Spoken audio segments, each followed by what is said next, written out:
バカさん、リカリカリカ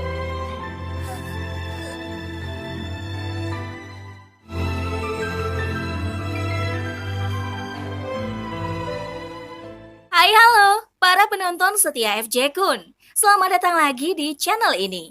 Seperti biasa, kalau sudah ketemu sama Minchan, artinya bakal ada alur cerita anime super oke yang bakal kita bahas. Buat kalian, Minchan udah siapin alur cerita yang super mantap dengan durasi yang pastinya bakal bikin kalian puas. Kali ini, Minchan bakal bahas anime berjudul Chunibyo Demo Koi ga Shitai. Anime ini menceritakan seorang anak bernama Togashi Yuta. Dia adalah anak kelas 1 SMA dan memiliki sebuah rahasia besar pas dia SMP. Dia pun ingin melupakan semua tentang masa kelamnya waktu SMP. Apa sih masa kelamnya itu? Dia dulu adalah seorang chunibyo. Itu adalah sebuah sindrom yang biasanya terjadi saat SMP. Simpelnya sih, dia ini anak alay yang menghayal memiliki kekuatan seperti dalam anime. Hari pertama dia masuk SMA, dia bertemu dengan Rika Takanashi yang merupakan seorang chunibyoi kelas dewa. Dan yang parahnya, Rika tahu semua rahasia Yuta ketika dia masih SMP. Disinilah cerita dimulai. Nah, pasti udah pada nggak sabar kan buat nonton alur cerita lengkapnya? Ya udah, yuk langsung aja masuk ke pembahasan kali ini. Ichikiwir!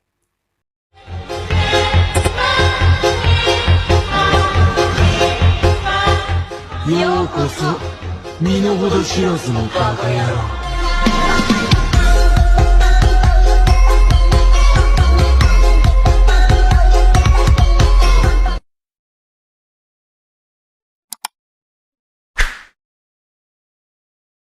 Di malam hari, Yuta Togashi membereskan kamarnya dan meletakkan beberapa barang yang sudah terpakai di teras. Ia melihat seutas tali menggantung dan seorang gadis yang mencoba turun. Yuta mengulurkan tangannya untuk membantu gadis itu berdiri dan menjejakkan kedua kakinya ke atas pagar balkon. Saat melihat wajah gadis itu, Yuta terkejut karena mata kanannya ditutup perban. Gadis itu mengomel dan menuduh Yuta telah mengintip pakaian dalamnya. Yuta menyangkal, dan saat angin bertiup, tiba-tiba gadis itu menghilang. Eh?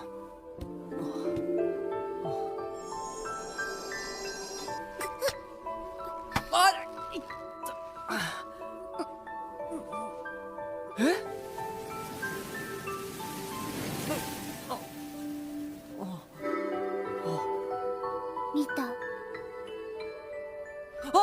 いや見てみる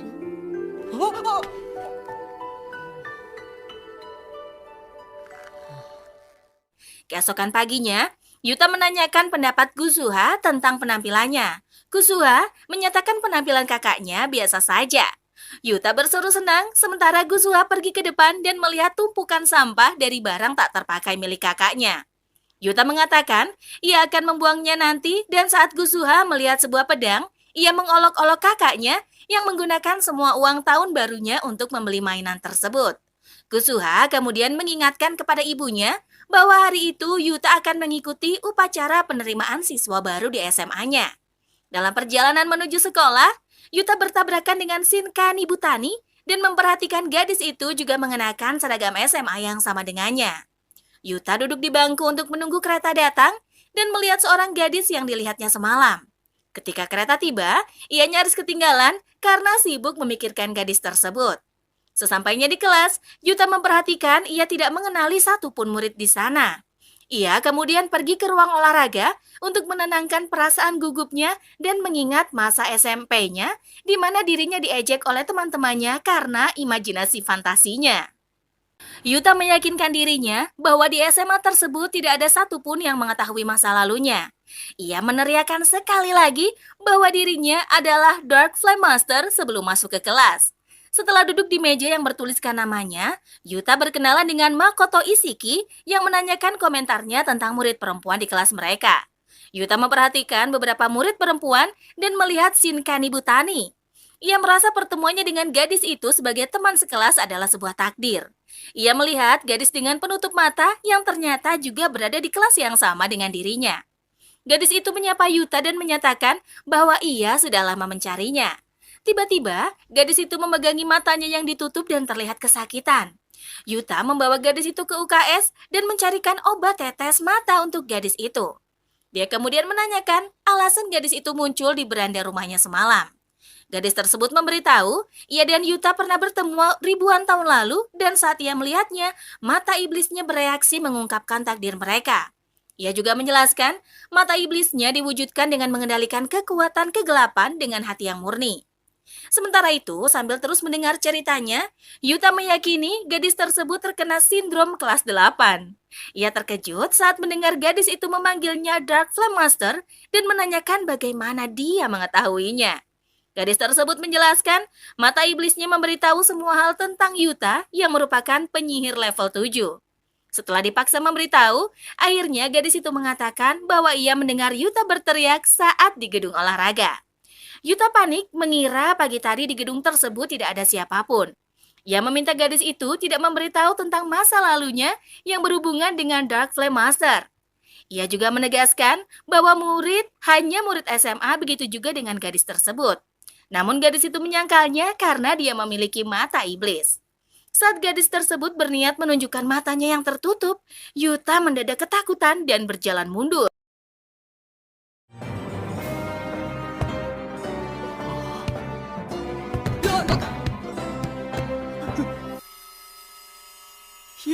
열다!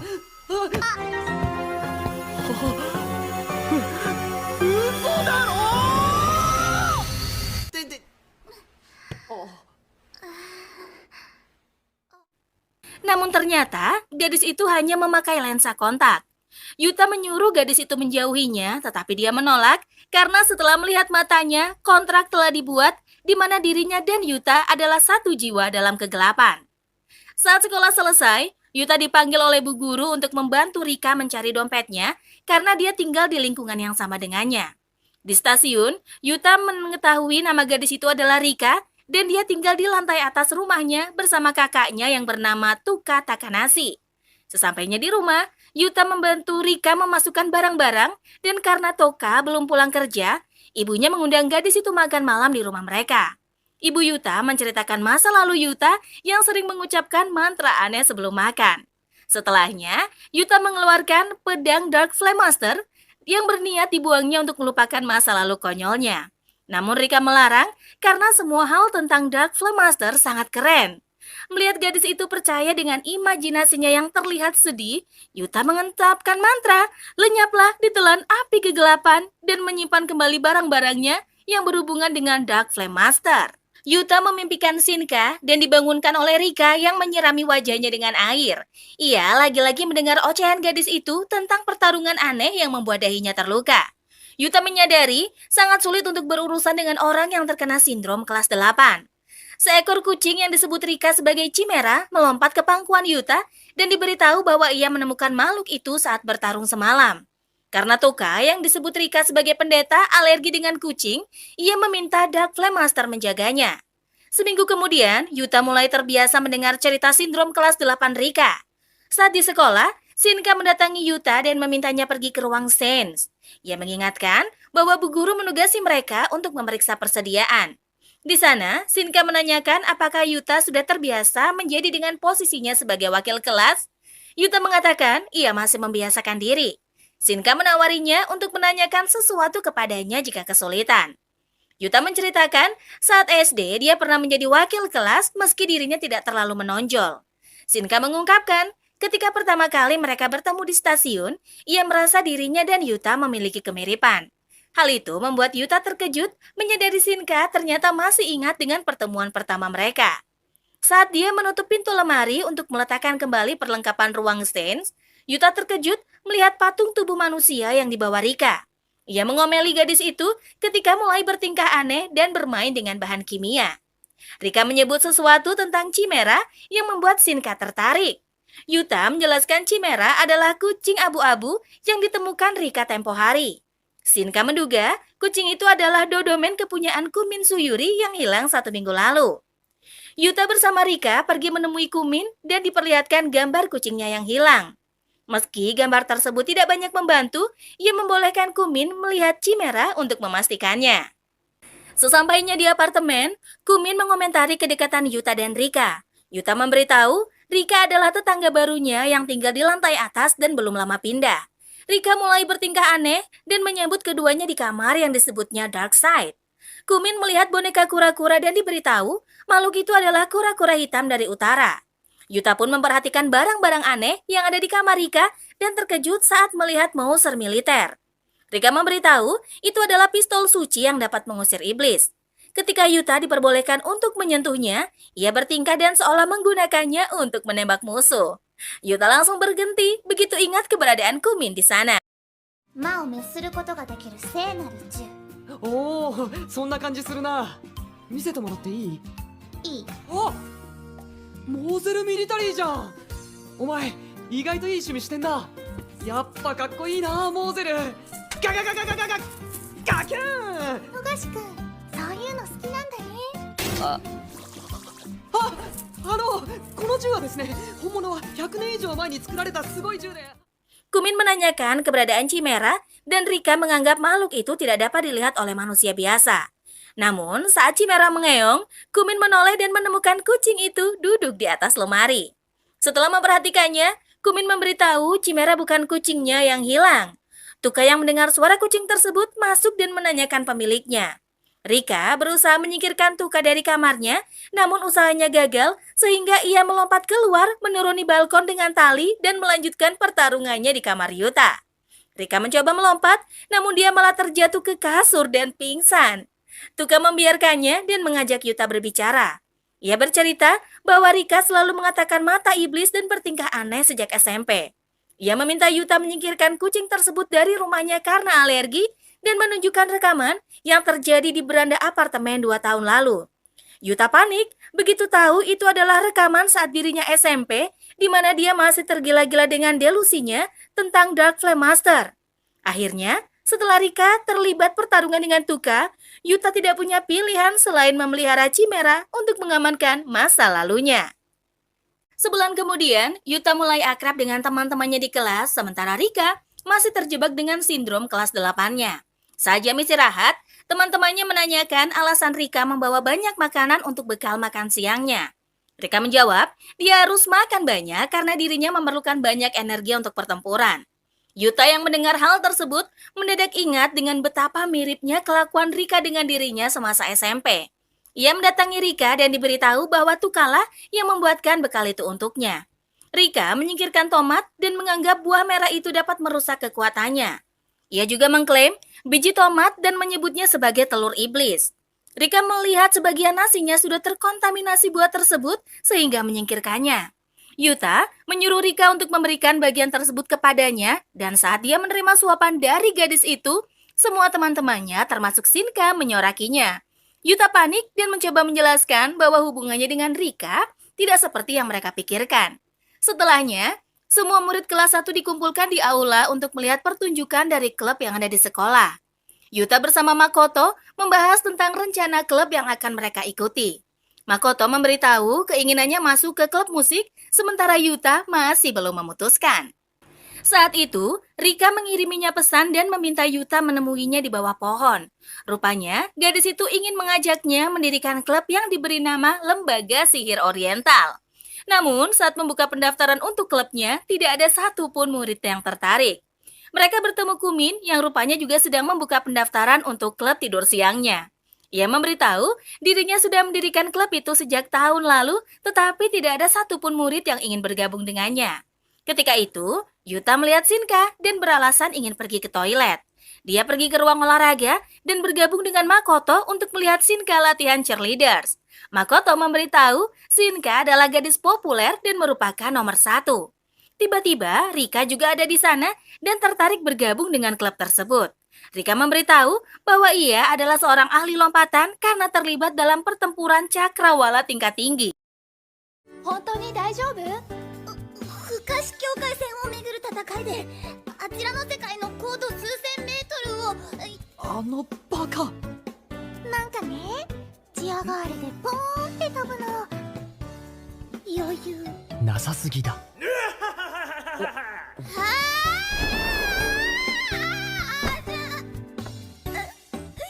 大丈夫？ Namun saat mencoba melompat, Rika gemetaran dan nyaris pingsan. Setelahnya, Rika melihat klub drama yang sedang latihan di panggung. Mengetahui mereka sedang berakting pertarungan, Rika tertarik mencobanya. Ia bertingkah sebagai pahlawan dengan kekuatan super dan melakukan gerakan-gerakan menyerang.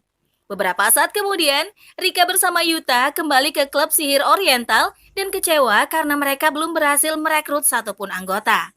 Ia menghubungi seseorang dan menjelaskan bahwa kardinal telah bergerak dan sesuai perintah lembaga sihir Vatikan, mereka harus melakukan sesuatu.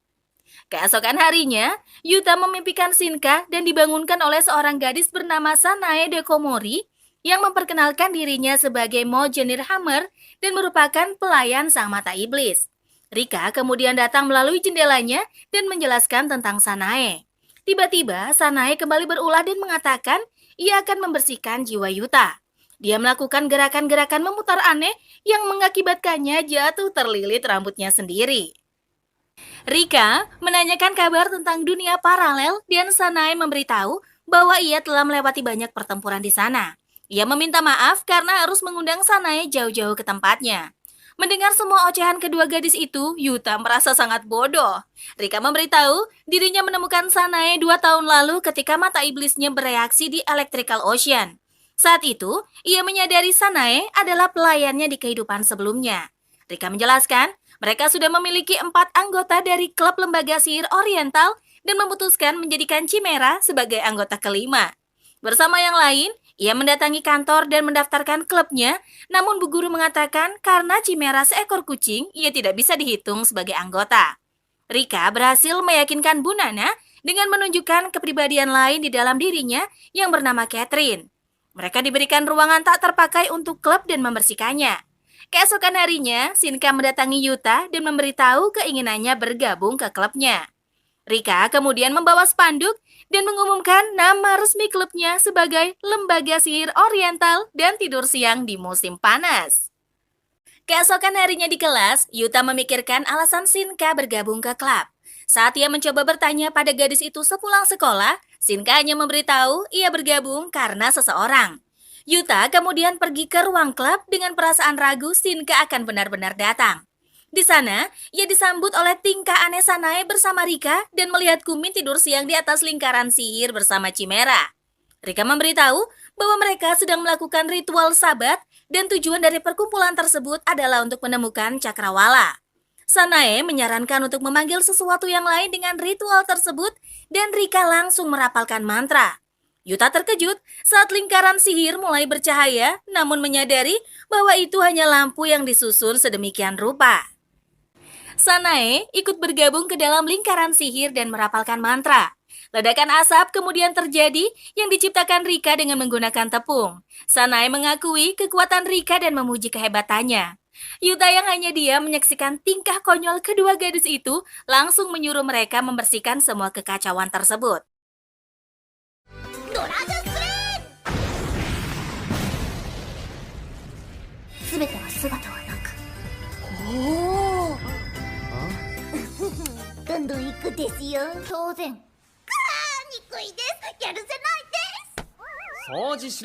Konnichiwa.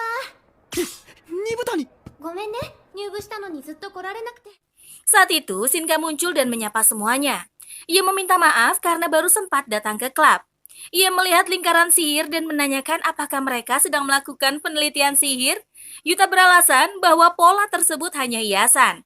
Namun Rika memberitahu sekali lagi bahwa tujuan perkumpulan mereka adalah untuk menemukan cakrawala dengan menyatukan kekuatan mata iblis, Mjolnir Hammer, dan juga Dark Flame Master. Yuta mendekati Rika dan memperingatkannya untuk tidak memanggilnya seperti itu. Tetapi, Sanae malah terus memanggilnya dengan sebutan Dark Flame Master yang membuat Yuta kesal dan memasukkan gadis itu ke dalam lemari. Sanae mengatakan lemari itu adalah portal menembus dunia lain dan tiba-tiba panik begitu menyadari Mabinogionnya menghilang. Yuta ingat yang dimaksud Sanae adalah buku aneh dan memberitahu bahwa benda itu ada di kamarnya. Sanae menyerang Yuta dengan memutar-mutar rambutnya dan meminta buku tersebut dikembalikan, namun gadis itu malah terjatuh akibat aksi konyol tersebut. Shinka mengajak Yuta mengobrol di luar dan menanyakan apakah dia memiliki waktu luang di hari Minggu. Yuta tidak keberatan dan bertanya apa yang ingin dilakukan Shinka dengannya. Gadis itu memberitahu dia hanya ingin membicarakan sesuatu dengan Yuta. Sepulang sekolah, Yuta memikirkan Shinka dan terkejut saat Rika tiba-tiba muncul dari kolong tempat tidurnya. Yuta menanyakan apakah Rika memiliki acara di hari Minggu. Saat mengetahui gadis itu hanya akan diam di rumah, Yuta langsung membayangkan bahwa kebersamaannya dengan Shinka akan terganggu dengan kemunculan Rika. Ia memikirkan suatu rencana untuk membuat gadis itu pergi dari rumah dan memberitahu catatan di buku yang membuatnya semasa SMP tentang cara menuju ke dunia lain.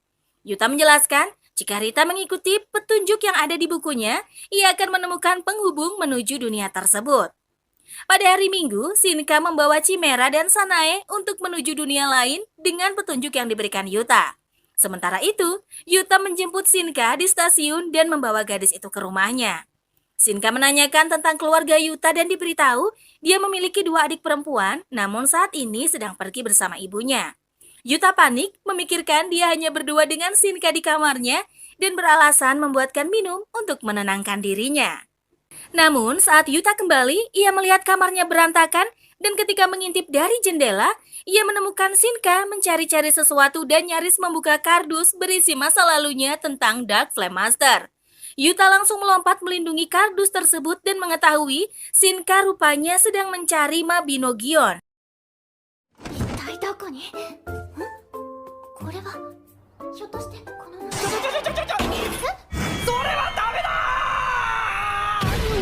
世界には白い世界と黒い世界があることは皆さんもご存知かと思いますが、その私が記す精霊に導かれし物語、そう我が名は森様。何？ Yuta menunjukkan buku tersebut dan saat membacanya, Shinka tiba-tiba panik. Ia kemudian mengetahui cerita konyol tentang penyihir bernama Mori Summer yang ada di buku tersebut adalah imajinasi gadis itu. Shinka merobeknya dan membakarnya. Ia menceritakan bahwa itu adalah masa lalunya dan dia sengaja pergi ke SMA yang jauh dari SMP-nya agar tidak ada yang mengetahui sindrom kelas 8-nya. Saat itu, Rika dan Sanae datang. Sanae meminta Yuka mengembalikan Mabinogion dan diberitahu bahwa buku tersebut sudah dibakar. Shinka memberitahu bahwa dirinya adalah Mori Summer, namun Rika tidak percaya dan mengatakan ia masih memiliki salinan Mabinogion. Melihat Shinka putus asa, Yuta akhirnya memberitahu bahwa ia juga pernah terkena sindrom kelas 8 dan mengungkapkan bahwa dia adalah Dark Flame Master. Rika menyarankan Shinka untuk membuat Sanae percaya bahwa dia adalah Mori Summer asli.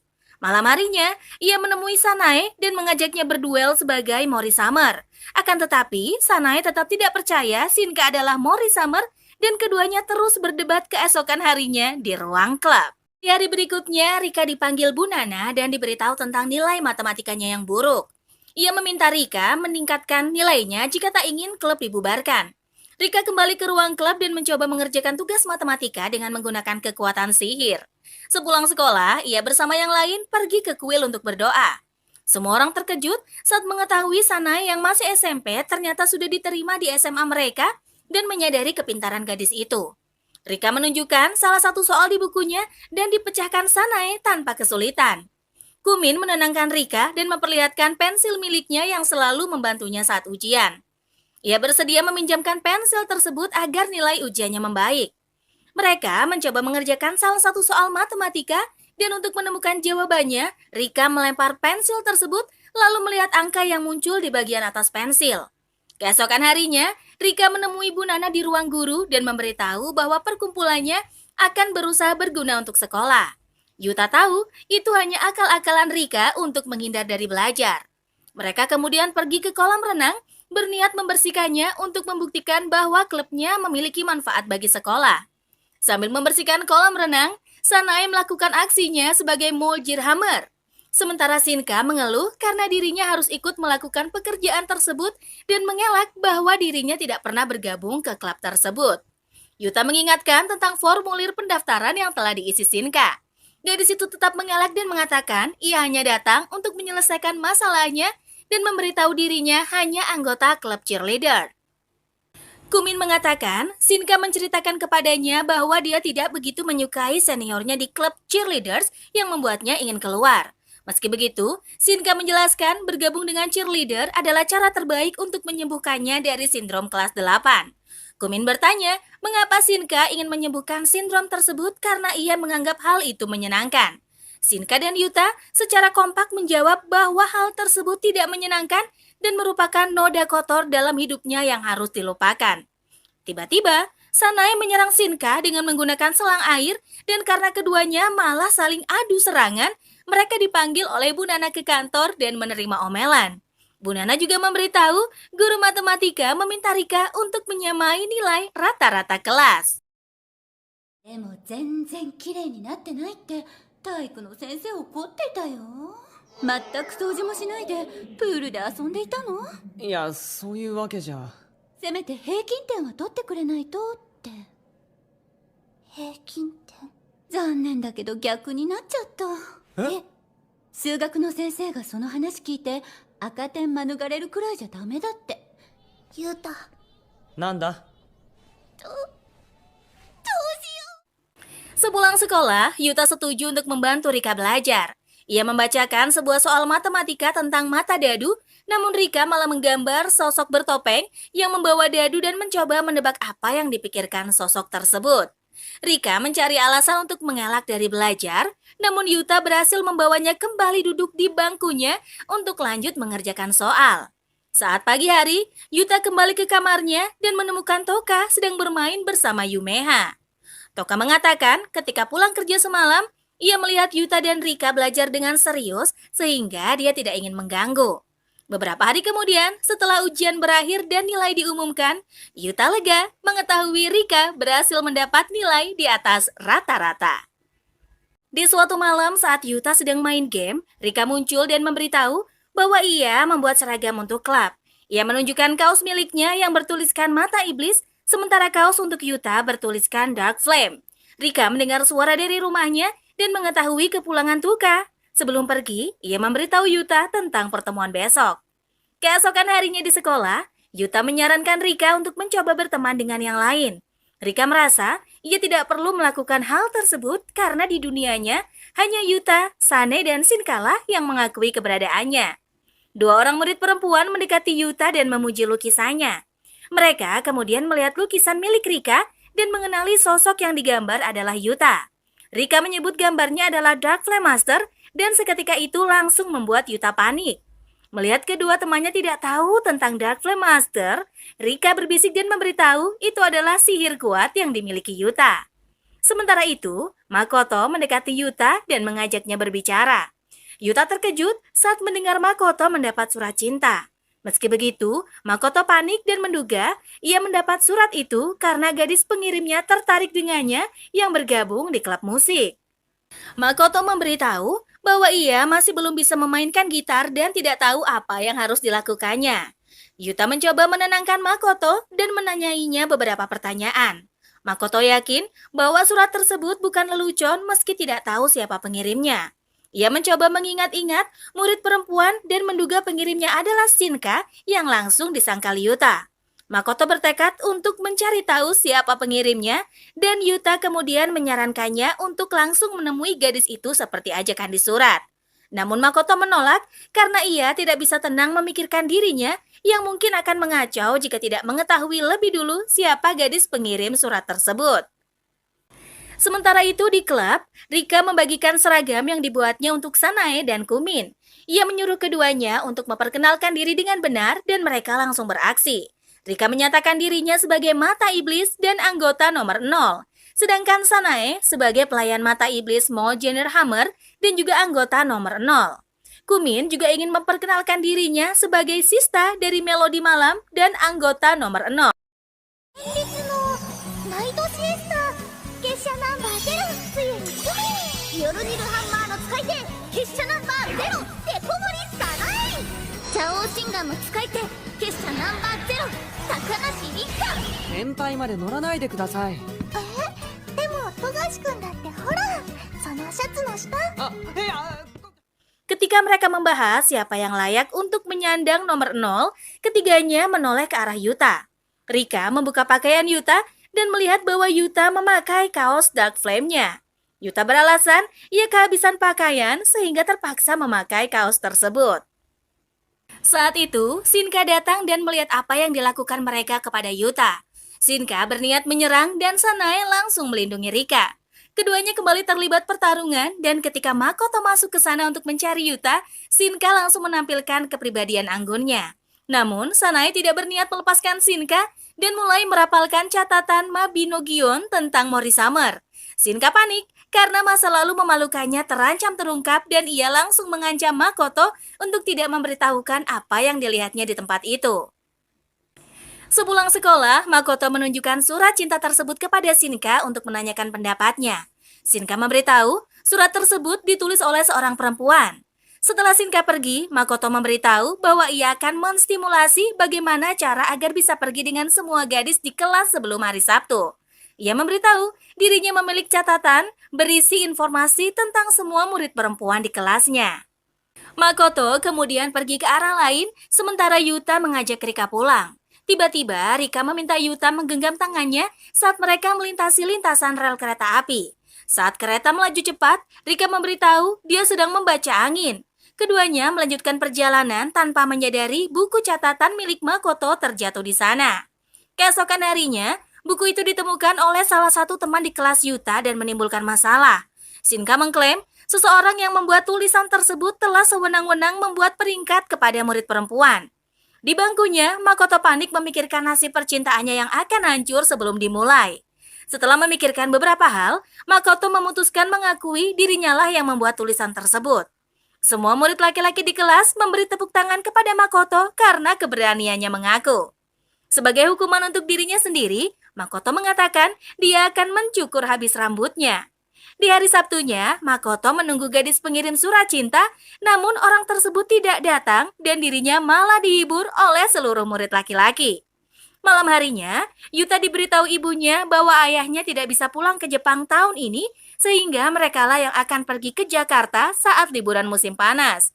Yuta memberitahu ia akan memikirkannya dan dikejutkan oleh kemunculan Toka yang tiba-tiba.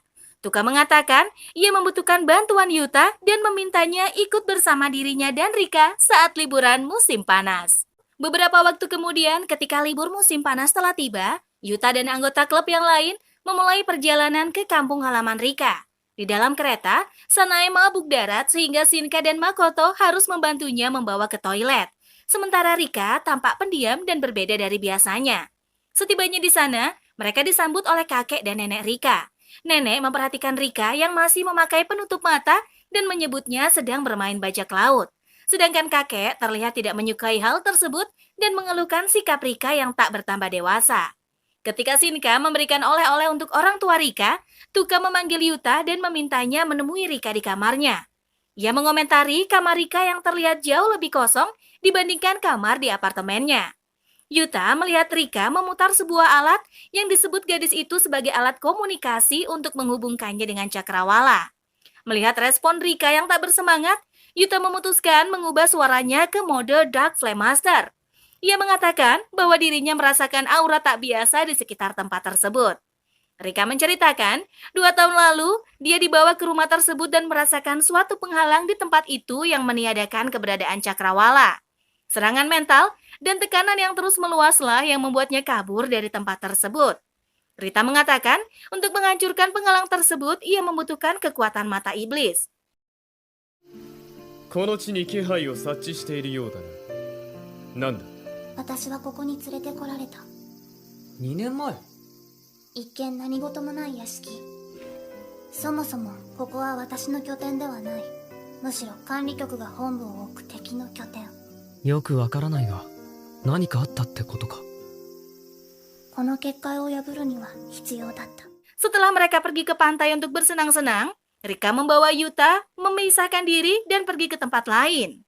Ia berniat membawa Yuta ke tempat cakrawala dengan naik sepeda, namun begitu mengetahui Tuka yang memperhatikan mereka, ia langsung berbalik pergi. Sore harinya, Tuka mengajak Yuta ke makam ayahnya dan mendengar cerita tentang kematian ayah Rika yang mendadak.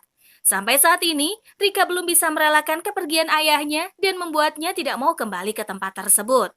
Tuka menceritakan sikap kakeknya yang keras sehingga tidak tahan dengan Rika dan karena pekerjaannya, ia bersama Rika akhirnya pindah dari desa sehingga selama 2 tahun terakhir tidak ada yang berubah di antara mereka. Malam harinya, Yuta merenungkan hari-harinya bersama Rika dan bergabung dengan teman-temannya yang lain untuk makan malam. Shinka memuji masakan Tuka dan menyebut bekal milik Rika yang selalu membuatnya tergiur. Ia mengungkapkan keinginannya untuk bisa memasak masakan lezat seperti Tuka. Ketika Rika tidak ikut makan, Yuta mendatangi gadis itu di kamarnya. Ia berhasil menarik perhatian Rika dengan mengajak gadis itu pergi menemui Cakrawala. Mereka melarikan diri dari rumah melalui jendela, dan karena Rika secara tak sengaja menginjak jebakan yang dipasang Tuka, aksi mereka pun diketahui. Tuka berniat menghentikan keduanya, namun Rika melompat dan pergi bersama Yuta dengan sepeda. Di sepanjang perjalanan, Rika menceritakan saat ayahnya meninggal, ia melihatnya di Cakrawala. Rika percaya bahwa ayahnya masih ada di sana. Sesampainya di tempat tujuan, Rika berlari dengan harapan bisa bertemu ayahnya. Namun tempat di mana dirinya dulu menghabiskan hari bersama ayahnya telah berubah menjadi lahan kosong. Tuka yang menyusul keduanya menghadapkan Rika pada kenyataan bahwa ayahnya telah tiada. Rika melepaskan penutup matanya dan bertarung melawan Tuka. Ia berusaha menghindari serangan Tuka, namun kewalahan dan terdorong jatuh. Tuka menanyakan sampai kapan Rika akan bersikap seperti anak kecil yang egois dan menamparnya. Ia menegaskan bahwa mereka tidak akan bisa mengubah masa lalu. Rika melihat dalam delusinya rumahnya terbakar dan berteriak. Tuka mengatakan bahwa baik rumah maupun ayah mereka sama-sama telah tiada. Sambil menangis, Rika menyatakan bahwa Cakrawala masih tetap ada. Yuta mencoba mengatakan beberapa hal yang dipahaminya tentang Rika dan meminta Tuka untuk mengerti, namun tiba-tiba Rika berlari pergi meninggalkan mereka. Yuta pulang dan mencari gadis itu di kamarnya. Nenek kemudian memberitahu teman-temannya pergi ke pantai untuk menyalakan kembang api. Sementara itu di pantai, Sanae menyalakan kembang api dan mengumumkan tentang naga hitam kegelapan yang akan dilepaskan. Makoto dan Kumin bertanya-tanya, Yuta dan Rika yang tak kunjung datang. Sanae menduga keduanya sedang terlibat dalam pertarungan melawan prajurit dunia lain. Yuta tiba di sana dan menanyakan keberadaan Rika. Ia menyadari gadis itu tidak sedang bersama teman-temannya dan memutuskan mengayuh sepedanya mencari di tempat lain. Beberapa saat kemudian, Yuta berhasil menemukan Rika berada di dalam kereta. Rika memberitahu ia memutuskan mundur untuk sementara dan memilih pulang. Ia kemudian menanyakan di mana Yuta mendapatkan kekuatan Dark Flame Master. Yuta mengatakan ia tidak memiliki kekuatan seperti itu dan ingin melupakan masa lalunya. Saat Yuta mendadak frustasi dengan dirinya sendiri, Rika mengatakan bahwa saat ini mata mereka saling terhubung dan terikat kontrak yang lebih kuat. Ia memanggil Yuta sebagai Dark Flame Master dan merapalkan mantra api kegelapan. Yuta menangkap tangan Rika dan melarangnya beraksi. Keduanya sama-sama tersenyum dan Yuta lega menyadari Rika telah kembali menjadi dirinya lagi. なあ、お前さ。目があった。あ？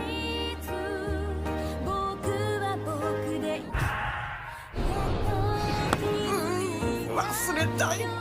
どうした？管理局の妨害？これでより高度な契約で結ばれたダークフレームマスター。言ってろ。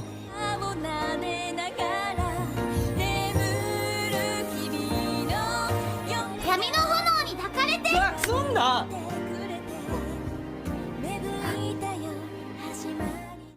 Sementara itu, Tuka menerima pesan dari Yuta yang memberitahu bahwa dia bersama Rika memutuskan pulang lebih dulu dan memintanya tidak khawatir. Keduanya akhirnya tiba di apartemen dan karena Rika tidak membawa kunci, Yuta mengajak gadis itu ke rumahnya. Yuta menemukan hanya ada Chimera di rumahnya dan melihat pesan yang ditinggalkan bahwa kedua adiknya sedang kemah musim panas sementara ibunya bekerja.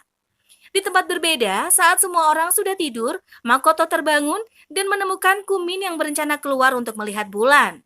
Gadis itu menawarinya untuk ikut dan meminta Makoto memintanya menunggu sebentar. Rupanya, Makoto menghubungi Yuta untuk meminta pendapatnya. Yuta mengatakan jika Makoto ingin pergi, maka dia bisa memutuskan pergi. Makoto tidak puas dengan saran Yuta dan menyebutnya sudah melupakannya karena memiliki pacar. Yuta menyangkal perkataan tersebut dan menyudahi panggilan itu saat melihat Rika menggunakan barang-barang Dark Flame Master-nya. Yuta kemudian mengecek kulkas berniat untuk membuat makan malam. Namun karena ia hanya menemukan tomat di sana, Yuta mengajak Rika membeli makanan di swalayan. Rika bersemangat karena selama ini Tuka selalu melarangnya membeli makanan dari tempat tersebut. Ia mencicipi onigiri dan memakannya dengan lahap. Setelah selesai, Yuta mengajak Rika pulang, namun gadis itu menolak karena ia ingin mandi cahaya bulan terlebih dahulu. Yuta kemudian menerima telepon dari Makoto yang memberitahu bahwa ia sedang berada di luar bersama Kumin. Mereka mengobrolkan beberapa hal dan Makoto menanyakan keadaan Rika. Yuta memberitahu bahwa mereka baru saja selesai makan malam. Saat mengetahui Yuta dan Rika hanya ada berdua di apartemen, Makoto pun langsung menggodanya. Beberapa saat kemudian di kamarnya, Yuta tidak bisa berhenti memikirkan Rika. Ia meminjamkan gadis itu pakaiannya dan menyuruhnya tidur di kamar adiknya. Yuta kembali ke kamarnya untuk menenangkan gejolak di dadanya dan saat keluar, dia melihat Rika sedang menonton televisi. Gadis itu memberitahu tentang kegelisahan yang dirasakannya dan mereka harus waspada. Yuta melihat acara di TV yang menampilkan drama dan kedua tokohnya sedang berciuman. Ia mendadak salah tingkah dan menyuruh Rika segera tidur. Tiba-tiba Rika memintanya memejamkan mata dan Yuta mengira gadis itu akan menciumnya. 嘘だろ。こいつ本当に。ゆうた、目をつむって。少しだけでいい。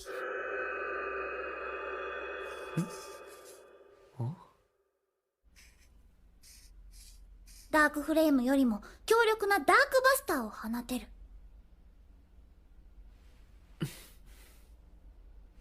もう少し目立たない位置にしてくれ。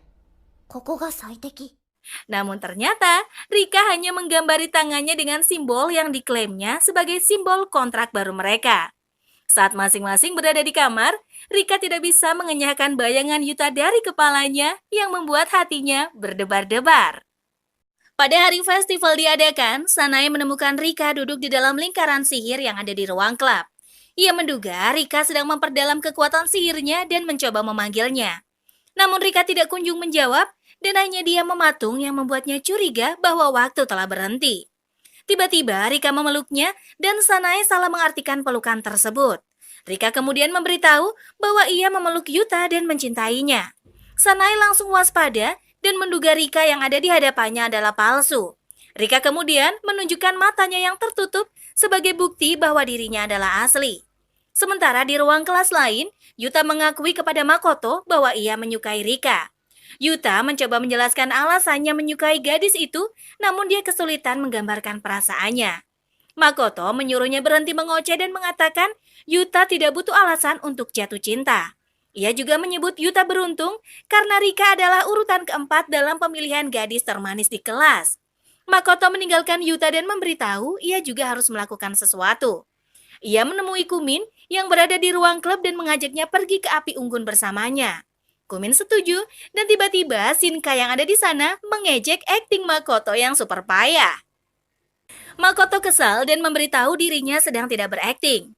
Shinka kemudian mengingatkan bahwa mereka harus bersiap-siap untuk penampilan besok dan menanyakan keberadaan yang lain. Sanae yang suasana hatinya tidak bagus menantang Shinka berduel. Ia memberitahu Yuta pergi menemui Rika untuk membahas sesuatu yang penting. Sementara itu, Yuta duduk bersebelahan dengan Rika yang memegang batu sihir dan merapalkan sesuatu. Gadis itu mengatakan ia sedang mengucapkan permohonan. Yuta mengambil batu sihir yang terjatuh dari tangan Rika dan mengatakan permohonan tersebut membuat batu itu menjadi hangat. Mereka berdua berakhir di restoran sambil menunggu hujan reda.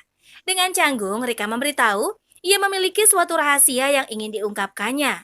Yuta juga mengatakan bahwa ada sesuatu yang perlu diberitahukan kepada Rika, namun ia tidak bisa mengatakannya di tempat tersebut. Yuta dan Rika meninggalkan restoran dan berjalan di bawah naungan payung. Tiba-tiba angin menerbangkan payung Rika ke dekat sungai dan mereka mengejarnya. Di tempat itu, Rika melihat cahaya berkilauan dari lampu-lampu yang memantul di air. Ia kemudian memberitahu bahwa ia menyukai Yuta. Yuta terkejut dan memberitahu bahwa ia ingin menyatakan perasaannya lebih dulu. Rika mengatakan mata iblisnya ditakdirkan untuk selalu menjadi yang pertama. Yuta berniat menjadi Dark Flame Master untuk mengajak Rika membuat kontrak, namun seseorang melewati mereka dan membuatnya malu.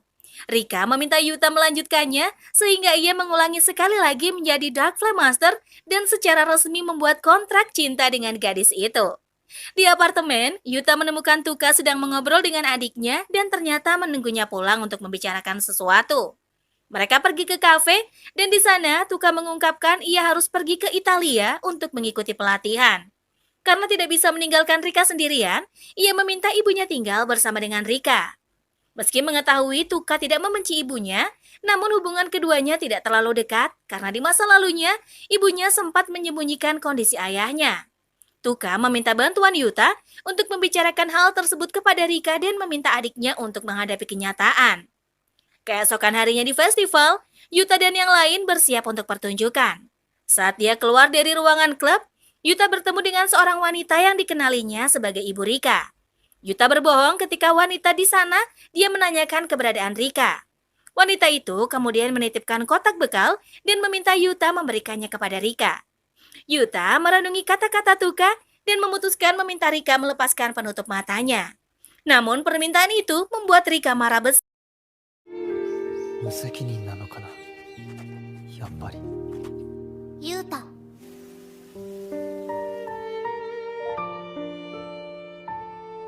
今ちょうどお客さんたくさん来てるんだからリカそんなとこで何ぼーっとしてんのよそろそろ始めようよ眼帯取れ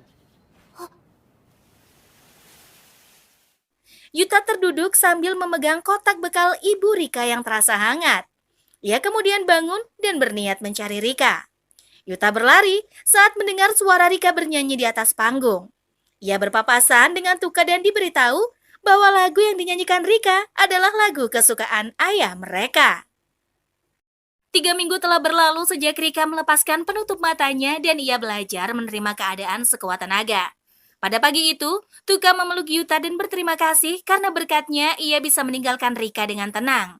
Keesokan harinya, Rika berangkat ke sekolah bersama Yuta dan mencoba bersikap normal meski masih kesulitan untuk melepaskan sindrom kelas 8-nya. Mereka berpapasan dengan Sanae yang berniat membasmi iblis di dalam diri Rika. Namun Rika mengingatkan bahwa ia sudah mengakhiri delusinya. Yuta mencoba memberitahu Sanae juga harus mengakhiri sindrom kelas 8-nya. Tapi Rika menolak dan menegaskan bahwa dia tidak akan pernah menyerah. Dia juga bersumpah akan menghancurkan iblis yang mengendalikan Rika. Sesampainya di kelas, Yuta dan Makoto membicarakan tentang festival. Makoto menggoda Yuta yang berhasil menyatakan perasaannya kepada Rika dan bertekad untuk tidak menyerah mendapatkan kumin. Sementara itu, Rika mendatangi seorang murid perempuan dan memberanikan diri untuk memintanya berteman dengannya. Para murid lain bertepuk tangan dan Yuta senang menyadari perubahan Rika. Ketika jam istirahat, Yuta dan Shinka ditugaskan untuk meletakkan beberapa buku di perpustakaan. Yuta mengajak Shinka mengobrol dan membahas tentang klub drama yang tertarik merekrut gadis itu. Shinka menanyakan apakah Yuta menyesali apa yang terjadi pada Rika. Yuta memberitahu bahwa gadis itu sudah melupakan sindrom kelas 8-nya dan mulai akrab kembali dengan ibunya, sehingga ia tidak merasa perlu menyesali apapun. Sementara itu, Makoto pergi ke ruang klub dan menemukan Sanae yang terlihat murung. Sanae mengomel dan menyuruh manusia biasa tidak berbicara dengannya. Makoto memberitahu Sanae juga manusia biasa seperti dirinya, namun Sanae menyangkalnya dan mengatakan bahwa dia adalah Mojinir Hammer. Rika dan Shinka masuk ke ruangan tersebut dan Sanae langsung senang. Ia teringat batu sihir yang baru didapatnya dan menunjukkannya kepada Rika dengan antusias. Rika kemudian memberitahu bahwa klub tersebut akan dibubarkan. Shinka terkejut dan mencoba mengingatkan tujuan awal Rika membentuk klub. Namun Rika hanya diam di tempat tanpa mengatakan sepatah kata pun. Shinka menarik Sanae dan menyuruh gadis itu mengembalikan Mabinogion. Ia kemudian membawa Sanae keluar ruangan dan saat gadis itu mulai menangis, Shinka memeluknya untuk menenangkannya. Keesokan harinya, Yuta membantu Rika membersihkan barang-barang yang berkaitan dengan sindrom kelas 8-nya. Rika memberitahu ia sudah berjanji akan membersihkan barang-barang tersebut sebelum ibunya sampai di rumah. Beberapa saat kemudian, setelah memasukkan semua barang ke kardus dan meletakkannya di luar, Yuta bertanya apakah Rika yakin ingin membuang semuanya. Rika memberitahu ia merasa dengan melakukan hal tersebut dirinya bisa menenangkan diri. Mereka kemudian memutuskan pergi ke swalayan untuk membeli onigiri dan memakannya di bawah jembatan. Yuta menunjukkan pemandangan lampu-lampu yang memantul pada permukaan sungai dan mendengar Rika memberitahu bahwa ibunya ingin dirinya mengunjungi makam ayahnya. Yuta mengatakan jika Rika ingin melakukannya maka ia bisa pergi. Setelah mengajak Yuta melakukan janji kelingking, Rika meletakkan onigirinya dan pulang lebih dulu. 行けばママは喜ぶと思う。だったらそれでいいんじゃないか。どう思う？どう思うって。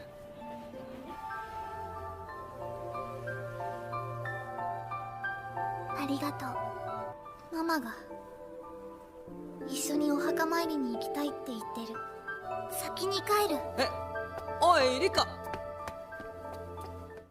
Di hari berikutnya, Yuta mengantar Rika ke stasiun dan bertanya apakah dia akan kembali. Rika membenarkan bahwa dia masih harus pergi ke sekolah. Sanae tiba-tiba muncul dan mengumumkan bahwa ia masih belum menyerah. Ia berlari dan mencoba menyerang Rika, namun Rika hanya terdiam dan membiarkan Sanae memukulinya. Tak lama kemudian kereta datang, Rika masuk dan tak mengatakan sepatah kata pun kepada Sanae maupun Yuta. Setelah kereta melaju pergi, Sanae marah kepada Yuta karena tidak mencegah Rika pergi. Ia meluapkan semua perasaannya sambil memukuli Yuta. Yuta mengingatkan tentang semua sindrom kelas 8 yang tidak nyata dan tidak bisa mengubah apapun. Sanae mulai menangis dan dengan frustasi, ia mengaku bahwa dirinya menyadari semua itu lalu berbalik pergi. Sesampainya di kampung halamannya, Rika bersama ibunya mengunjungi makam ayahnya. Ia mengingat hari kematian ayahnya dan menyiram air di atas nisan. Ibunya mengatakan jika Rika hanya menyiram atasnya saja, ayahnya akan kedinginan. Setelah itu, Yuta pergi membantu Shinka untuk membereskan ruang klubnya. Yuta menanyakan tentang klub drama yang diikuti Shinka dan mendengar cerita gadis itu tentang ketuanya yang sangat berambisi. Shinka menganggap ketua klub drama sepertinya memiliki sindrom kelas 8 dan merasa semua orang sebenarnya memiliki sindrom masing-masing. Saat Yuta pulang, ia mendengar dari Kuzuha tentang orang yang membereskan barang-barang di apartemen Rika. Ia langsung berlari ke sana dan menyadari tempat itu telah kosong. Yuta berlari ke stasiun, berniat memesan kereta menuju kampung halaman Rika, namun dia diberitahu bahwa kereta sudah tidak beroperasi pada jam tersebut. Yuta menerima pesan dari Rika yang menceritakan bahwa ibu, kakek, dan neneknya sangat senang dengan perubahannya. Rika merasa keputusannya untuk tetap di sana adalah hal yang terbaik. Yuta kembali ke rumah dan menemukan surat yang dikirim oleh Dark Flame Master. Saat membacanya, Yuta ingat dirinya sendirilah yang menulis surat tersebut. Yuta menemui Makoto dan mengatakan ia akan mendapatkan Rika kembali. Ia pergi dengan sepeda dan di perjalanan dihadang oleh Kumin yang memberitahu bahwa ia membawa pesan dari mata iblis. Yuta mendengar cerita kepindahan Rika dan bagaimana Rika bertemu dengannya pertama kali sebagai Dark Flame Master. Bagi Rika, Yuta yang saat itu sangat keren dan berani jujur kepada dirinya sendiri. Kumin memberitahu, Rika adalah seorang gadis yang diselamatkan oleh sindrom kelas 8. Ia juga menceritakan tentang keraguan Rika kepada Yuta dan tertarik dengan kekuatannya lalu mencoba menirunya. Yuta mengolah sepedanya dengan sekuat tenaga dan meneriakkan nama Rika. Saat itu, Rika yang ada di kamarnya merasa seolah mendengar suara Yuta, namun ketika dia melihat keluar jendela, ia tidak menemukan siapapun di sana. Rika mulai menangis, menyadari dirinya yang merindukan Yuta. Tiba-tiba jendelanya dilempar batu dan terkejut saat menemukan Yuta di sana.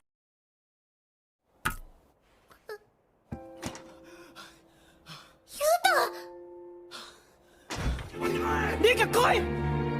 でもつまらないリアルへ戻るのか、それとも俺と一緒にリアルを変えたいと思わないのか。俺と契約を結べ。誰だ。バカさん、リカ。リカ、リカ。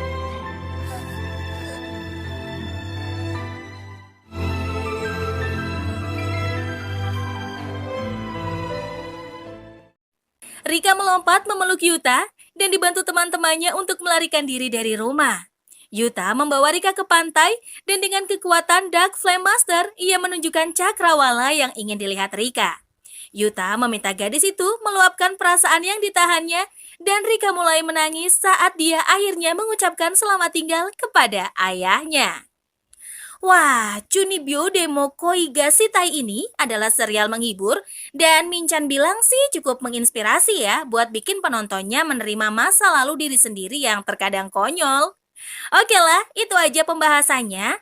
Cukup sekian video kali ini. Terima kasih sudah menonton sampai akhir. Jangan lupa untuk like, komen, dan subscribe kalau belum. Dan sampai jumpa di konten berikutnya. Dadah!